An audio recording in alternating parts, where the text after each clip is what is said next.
queridos companheiros e querida companheira do Distrito Federal, queridos companheiros e companheiras de Ceilândia, meu querido companheiro Agnello Queiroz, governador e futuro governador de Brasília, nossa querida ministra Luísa Barros, ministra da Igualdade Racial, que está aqui atrás, e era importante que viesse aqui na frente para as pessoas verem. Companheiro Tadeu Filipelli e a sua... Não, primeiro o Queiroz e a sua esposa Ilza, porque as pessoas não costumam mostrar as mulheres nos comícios. O companheiro Filipelli e sua esposa Ana Paula. Companheiro Gomide, nosso candidato a governador de Goiás. Nosso querido companheiro Geraldo Magela e sua companheira Socorro, que está aqui. Ele não quer apresentar de medo do olhar do monte de garanhão que tem aqui.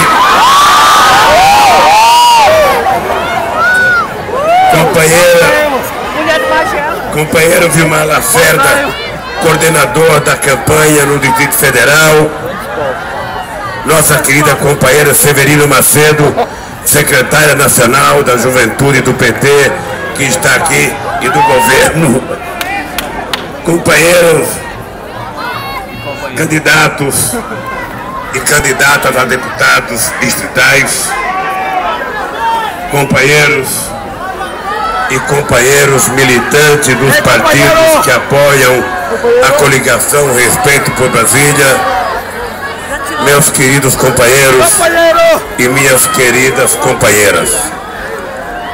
Eu, quando vinha para cá, eu fiquei imaginando que discurso que eu iria fazer aqui em Brasília. A minha assessoria estudou, conversou com a equipe do Agnello e me fizeram um manual de obras feita pelo Agnello. E eu fiquei pensando, quem tem que citar as obras feitas no DF é quem as fez. E eu vi aqui o Filipelli falar de obra, eu vi o Magela falar de obra, eu vi o Agnello falar de obra, e não sobrou nenhuma obra para eu falar. Mas eu vou falar de uma coisa, porque também aqui eu não preciso convencer ninguém a votar no Agnello. Porque seria impossível eu vir num comício com essa quantidade de militantes e ter que falar que o Agnello é bonzinho, que é maravilhoso, que ele fez casa, que ele fez creche, porque isso vocês já sabem. Eu acho que é importante a gente discutir um pouco aquilo que a gente ainda não sabe. E o que a gente ainda não sabe é que nós temos uma responsabilidade muito grande até o dia 5 de outubro. É importante que a gente saiba o que está acontecendo neste país.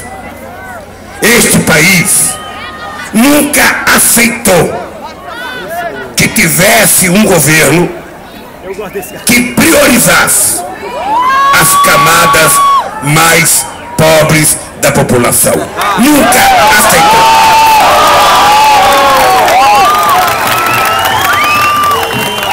Veja,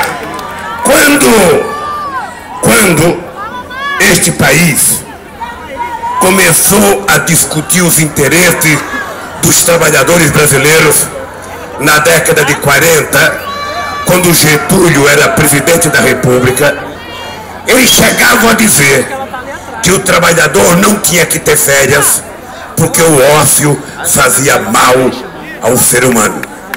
Ou seja, o trabalhador não podia ter férias porque ele ficava em casa, porque ele bebia e, portanto, ele ia causar prejuízo à sociedade. Eu estou falando de 60 anos atrás, como é que eles pensavam. Este país tem alguma realidade que nós precisamos conhecer para saber o que está acontecendo agora. Eu não tenho medo de dizer de que Brasília nunca teve um governador que fizesse a quantidade de coisas que o Agnello está fazendo aqui em Brasília. E quando um governo faz as coisas, a gente não pede agradecimento, porque apenas o que estamos fazendo é devolvendo em forma de benefício os tributos que o povo trabalhador paga neste país. Portanto, nós é que temos que agradecer a vocês, muitas vezes, a paciência que vocês têm conosco, a defesa que muitas vezes vocês são obrigadas a fazer pelos ataques levianos que nós sofremos 24 horas por dia neste país. E aí, meu caro Agnello, eu queria ter uma conversa franca com vocês. Primeiro explicando para vocês que vocês estão percebendo que eu tenho que tomar água toda hora. É porque depois do câncer a garganta seca. Quando eu era dirigente sindical e levantava às 5 horas da manhã para ir na porta de fábrica, eu tomava um conhaquezinho, a garganta ficava boa por 24 horas. Mas agora a água não resolve tudo, mas molha a garganta.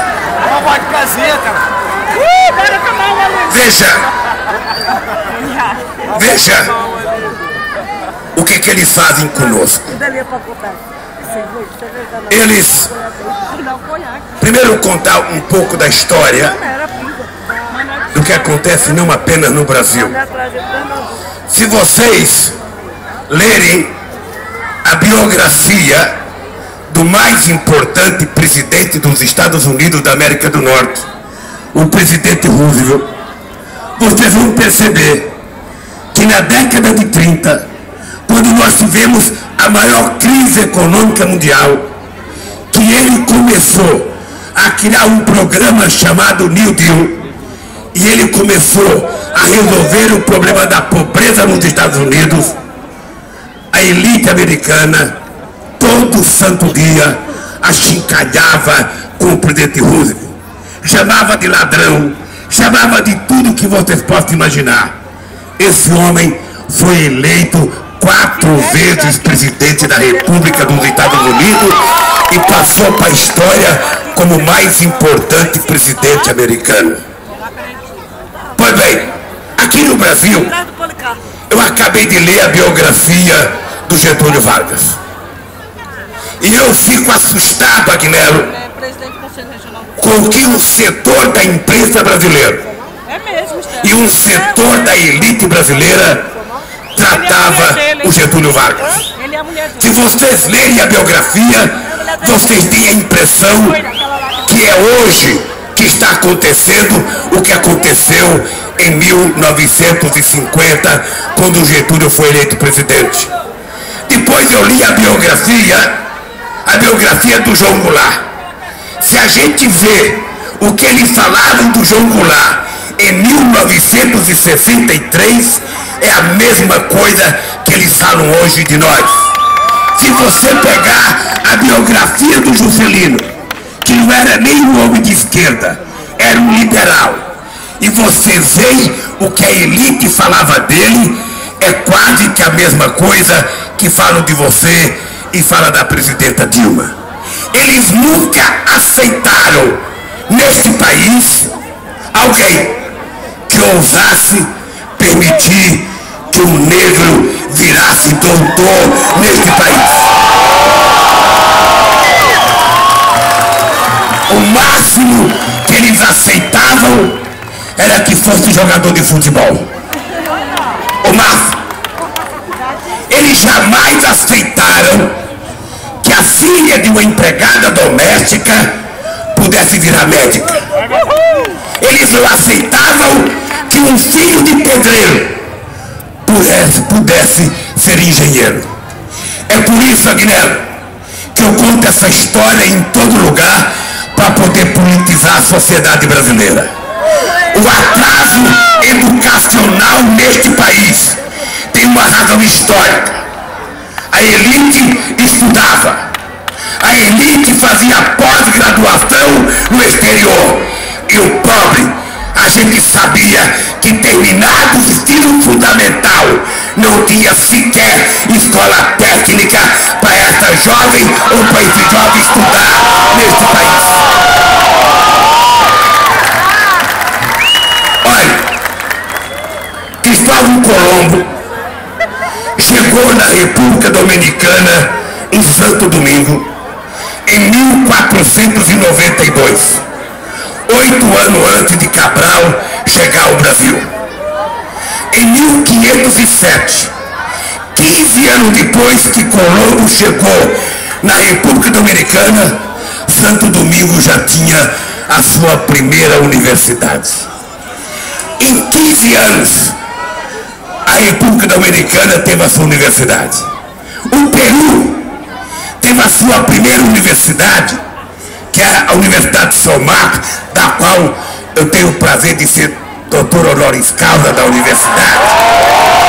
A Universidade de São Marcos, ela foi criada em 1550. A Bolívia teve a sua primeira universidade em 1624. O Brasil só foi ter a sua primeira universidade em 1930. Ou seja, 430 anos depois de descoberto é que o Brasil foi ter a sua universidade enquanto universidade tal como nós conhecemos hoje. E por que demorou tanto? É porque partia-se do pressuposto que os negros que vinham, sabe, para cá para ser escravo não tinham que estudar. É que os índios não tinham que estudar. Que os portugueses que vinham para cá trabalhar não tinham que estudar. Estudar era apenas para uma pequena casta da sociedade. E aí, quando a gente resolve assumir a tarefa de colocar em prática uma ideia central, não existe nada que garanta mais cidadania a um jovem neste país do que a gente permitir que ele tenha a oportunidade de estudar um ensino de qualidade e poder ter uma profissão digna e respeitada. Agnello, você é médico. Você é médico. Eu tenho certeza que quando você estudava na universidade, não tinha nenhum negro estudando. Eu tenho certeza, porque neste país até outro dia a gente não via negro gerente de banco, a gente não via negro dentista, a gente não via negro enfermeiro. Eles achavam que negro era apenas para fazer limpeza, para trabalhar de ajudante de pedreiro e para trabalhar na roça. E nós criamos a oportunidade, e não foi fácil aprovar as cotas para garantir que o negro, o menino da periferia, seja tratado em condições de igualdade com qualquer outra pessoa da sociedade. Que uma menina pobre da periferia ou um menino tenha a oportunidade de sentar num banco da escola ao lado do filho do seu patrão. Eles não perdoam o PT, porque lá na Bahia, uma empregada doméstica, candidata a prefeita, ganhou as eleições do patrão dela, que era candidato a prefeito da cidade. Eles não admitem que seja um ex-metalúrgico, que não tem diploma universitário, mais 6 universidades na história deste país. Ele não admite que uma guerrilheira que aos 20 anos foi torturada possa ser presidenta da República deste país e está fazendo uma administração extraordinária, enfrentando uma crise econômica sem precedentes nesse século. Porém, eles não admitem, Agnello, eles não admitem ver um pobre entrar numa açougue e poder comprar mais do que pescoço e pé de frango. Eles não admitem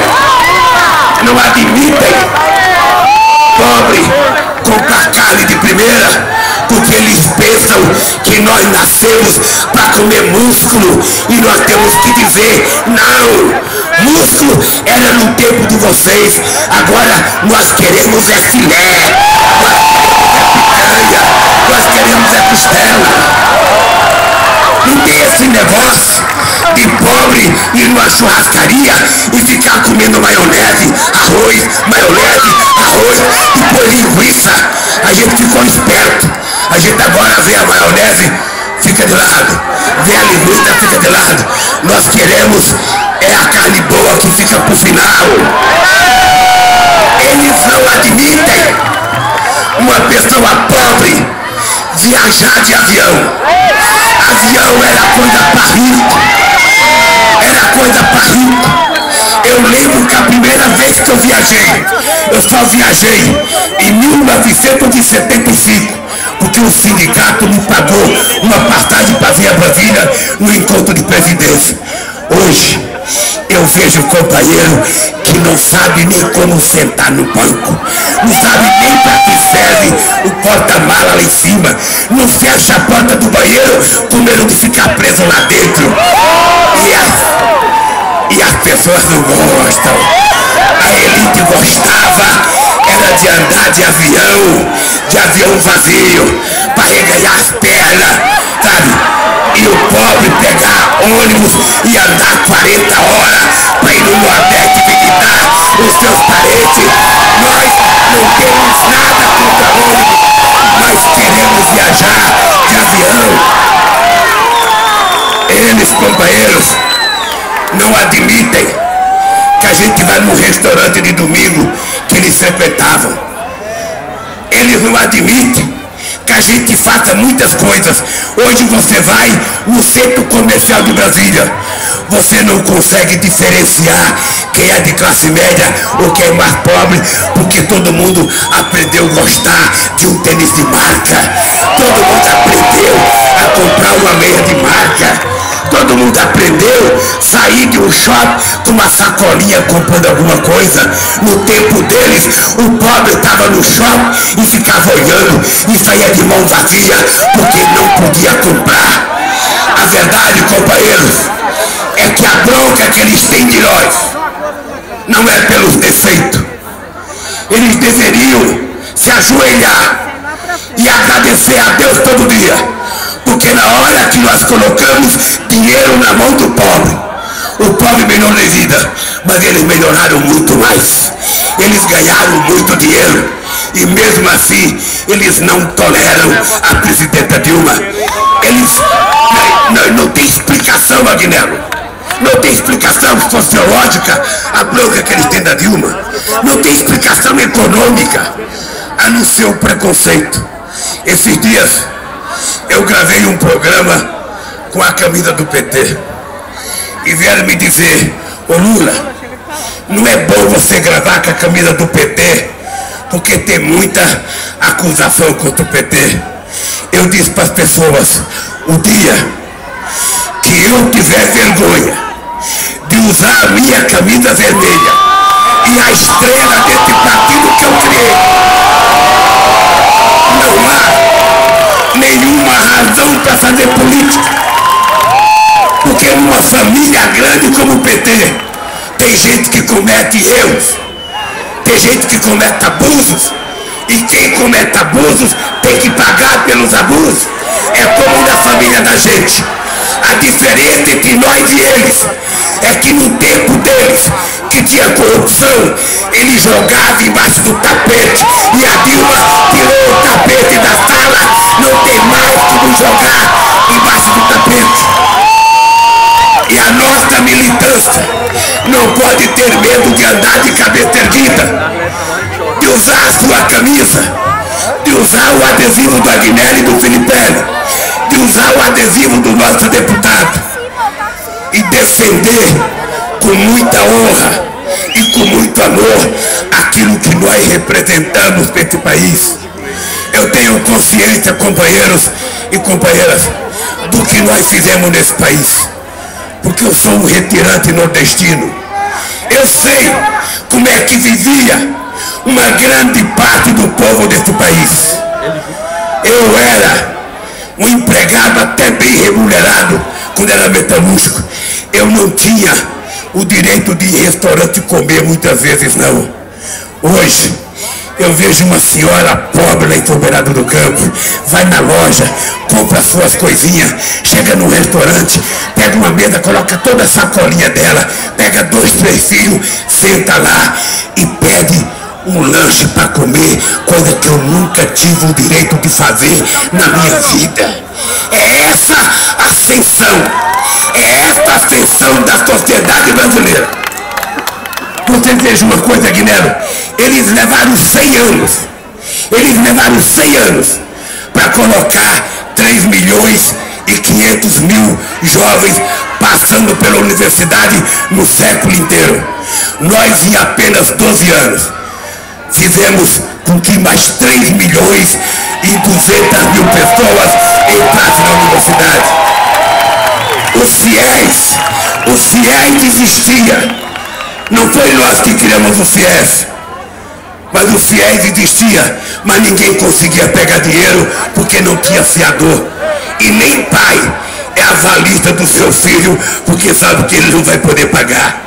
Qual foi a revolução que nós fizemos? O governo passa a ser o fiador do estudante brasileiro. Da mesma forma que o banco empresta 1 bilhão para um grande empresário fazer um investimento, nós temos que financiar o filho das pessoas mais humildes para se transformar em doutor, porque a educação é o maior investimento que uma nação pode fazer. E o Brasil não quer mais ser exportador de soja só, exportador de minério de ferro. Nós queremos ser exportador de inteligência, de conhecimento. Nós queremos disputar com as grandes nações. Então, companheiros e companheiras, eu ontem vi o discurso da presidenta Dilma na ONU e fiquei orgulhoso, porque finalmente, Cícero, nós tiramos o Brasil do mapa da fome no mundo. Tiramos o Brasil do mapa da fome no mundo. Só tem 35 países e o Brasil é um deles. E hoje, quando eu vejo as manchetes dos jornais, disseram que a Dilma foi fazer política na ONU, foi fazer campanha. Olha, companheiros e companheiras, se o Brasil, que eles descrevem todo dia na imprensa brasileira, fosse verdade, esse país já tinha acabado. Acontece que o povo brasileiro já não é aquele povo que não entendia as coisas como há 30 anos atrás. O povo brasileiro hoje está mais politizado. Ele sabe mais das coisas. E ele sabe a diferença deste país de 2014 com o Brasil de 2002, quando eu cheguei à presidência da República. Por isso, querido Agnello, eu vou dizer uma coisa para você. De vez em quando me diz o seguinte: o Agnello vai perder, porque o Agnello não sabe falar, porque o Agnello é muito inibido, o Agnello não é autoritário. De vez em quando eu falo: você não sabe mandar. E um bom dirigente não tem que saber mandar, ele tem que saber pedir para as pessoas saberem as coisas que precisam ser feitas. Este país, esta esta cidade sabe perfeitamente bem que nós temos defeito. Nós temos muito defeito. Eu mesmo tenho muito defeito. A Dilma deve ter muito defeito. Agora, os nossos defeitos não são maiores do que os deles, mas as nossas virtudes são infinitamente maiores do que a virtude deles. Porque vocês nunca viram aqui em Brasília a quantidade de obras que vocês estão vendo aqui em Brasília. Nunca. E você pode ter certeza, Agnello, que você pode fazer o dobro. O povo é esperto. Quanto mais tem, mais quer. Quanto mais tem, mais quer. É que nem salário. Salário a gente só fica feliz no primeiro mês do aumento. No mês seguinte a gente está puto da vida e quer mais aumento de salário. Então, companheiros e companheiras, eu vim aqui porque eu não poderia me conformar do povo de Brasília não reeleger o Agnello para governador desse estado. Não tem explicação que esse moço não seja reeleito por tudo que ele fez e por tudo que ele construiu de parceria com a Dilma. Ontem eu disse para a imprensa em Santo André, que me perguntava: ô Lula, mas a Marina chorou, ela disse que te ama. Eu falei: eu também amo ela, mas a escolha de alguém para ser presidente não é um caso de amor, senão eu chamava a Marisa para ser presidente e não a Dilma. Quando eu escolhi a Dilma, eu sabia o tamanho do problema que esse país tinha. Eu sabia o significado da crise internacional. Eu sabia a quantidade de desemprego que estava acontecendo na Europa rica e nos Estados Unidos. De 2008 para cá, Agnello, a Europa desempregou 62 milhões de trabalhadores. E nós empregamos 11 milhões e meio com carteira profissional assinada. Quando eu escolhi a Dilma para ser candidata, eu não estava escolhendo apenas uma amiga. Eu poderia estar escolhendo muita gente do PT que convivia comigo há 30 anos. Ela era mais recente no PT. É porque na hora de escolher alguém para dirigir um barco desse tamanho, a gente não escolhe por amizade, a gente escolhe por capacidade, a gente escolhe por competência. E de todas as pessoas que eu tinha, a Dilma era a mais competente.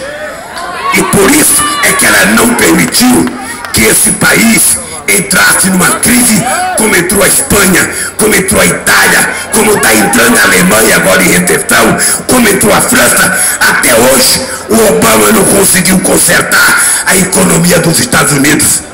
E nós, mesmo tendo dificuldade, a verdade é que este país tem uma presidenta que afirmou: não esperem que eu vou jogar no povo do trabalhador a crise econômica causada pelos banqueiros internacionais. O povo não vai pagar essa crise. Tem um outro candidato que fala: não, porque eu preciso dar um choque de gestão. Primeiro, aqui ninguém gosta de choque. Segundo, quando alguém fala em choque de gestão, vocês têm que saber o que significa. Choque de gestão significa arroxo salarial. Choque de gestão significa diminuir os benefícios dos trabalhadores. E choque de gestão significa mandar funcionário público embora. É isso. Significa cortar despesa. E quando se fala em cortar despesa, nós já sabemos de que lado a corda vai arrebentar. É do lado do povo trabalhador deste país. É do lado daqueles que trabalham o dia inteiro para levar para casa o pão de cada dia para si e para sua família. querido companheiro Agnello, eu estou aqui para dizer para você que eu não só queria que vocês não descansassem nesses próximos dias, que a gente fosse de casa em casa, que a gente não aceitasse provocação, que a gente não precisasse falar mal de ninguém. Nós não temos que falar mal dos outros, é falar bem dele e dos nossos candidatos. Porque é assim que a gente vai ganhar as eleições. Para cada crítica que eles fizerem, a gente tem que mostrar uma coisa que nós fizemos. Para cada crítica e acusação que eles fizerem, a gente tem que mostrar as coisas que nós fizemos aqui e nós temos legado. Por isso, meus companheiros e companheiras, do fundo do coração, olha, nós não podemos brincar. Nós não podemos brincar. Porque se depender da imprensa, a imprensa é o maior partido de oposição que nós temos hoje nesse país.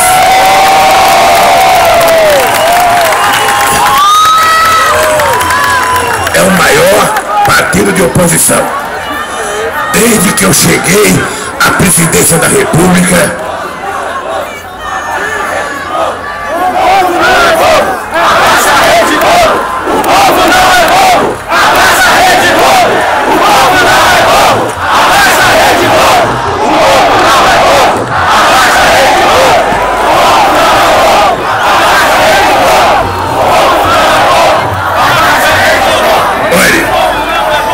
quando estava na presidência, eu tomei uma decisão de não assistir mais os jornais e não ler jornal também. Eu resolvi andar pelo Brasil e conversar com as pessoas. Eles diziam que o Lula vivia fazendo comício. E eu dizia para eles, eu não estou fazendo comício. Eu estou falando com o meu povo, contando aquilo que está acontecendo no Brasil. Porque se tivesse acontecendo o que vocês falam na televisão, esse povo estava morrendo à míngua nesse país. Quando nós criamos o Bolsa Família, eles diziam que era esmola. Quando nós criamos o ProUni, eles diziam que nós estávamos nivelando a educação por baixo. Quando nós criamos as cotas, eles diziam que nós estávamos gerando mais rixa e mais preconceito nesse país. Pois bem, hoje não é só cota, não é só ProUni, não é só Reúne ou Fiéis. Hoje é Ciência Sem Fronteira. Filho de pobre pode viajar e fazer curso no exterior. Coisa que antigamente era só para granfino. Hoje eu fui receber o título de doutor honoris causa na Universidade de Salamanca. Cheguei lá, tinha 30 meninos do ProUni fazendo Ciência Sem Fronteira. Não sabiam nem falar espanhol, mas estavam aprendendo como eu, dizendo, abre uma cueca-cuela. Abre. E eu achava o máximo aquilo. Eu achava o máximo as pessoas começarem do nada. Eu tive agora com uma médica negra do ProUni.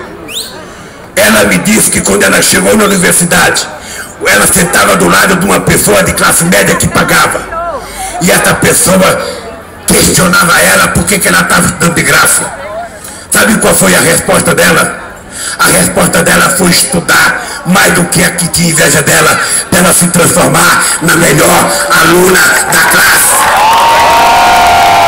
Agora, na escola, na Mackenzie, lá no Mackenzie, na universidade lá em São Paulo, uma universidade marcada porque tinha muita gente de direita. Quem ganhou o centro acadêmico foi uma menina negra do ProUni. Então, companheiros, olha, o Lula incomodava muita gente. Lula e Dilma incomoda muito mais. Lula, Dilma e Agnello incomoda muito mais. E nós queremos incomodá-los para não incomodar vocês. Nós queremos, porque toda vez que a gente perceber que eles estão fazendo uma crítica contra a gente, é porque a gente está fazendo a coisa correta neste país. Agnello, levanta a cabeça, meu filho. Vá pra rua. Vá pra rua. Não tire a sua camisa e a sua estrela. E vamos enfrentar. Porque eu não acredito que ninguém que defendeu o Roriz tem autoridade moral para falar contra você. Eu duvido que alguém que defendeu o Arruda tem autoridade moral para falar contra você. E por isso, companheiros, nós temos que ter orgulho de fazer com que no dia 5 de outubro a gente eleja o companheiro Magela senador, a gente eleja o companheiro Agnello governador e a gente reeleja a Dilma presidenta desse país para a gente continuar tendo orgulho de ser brasileiro. Minhas queridas companheiros e meus companheiros, um grande abraço. Que Deus abençoe vocês. Vamos levantar nossas bandeiras e vamos dizer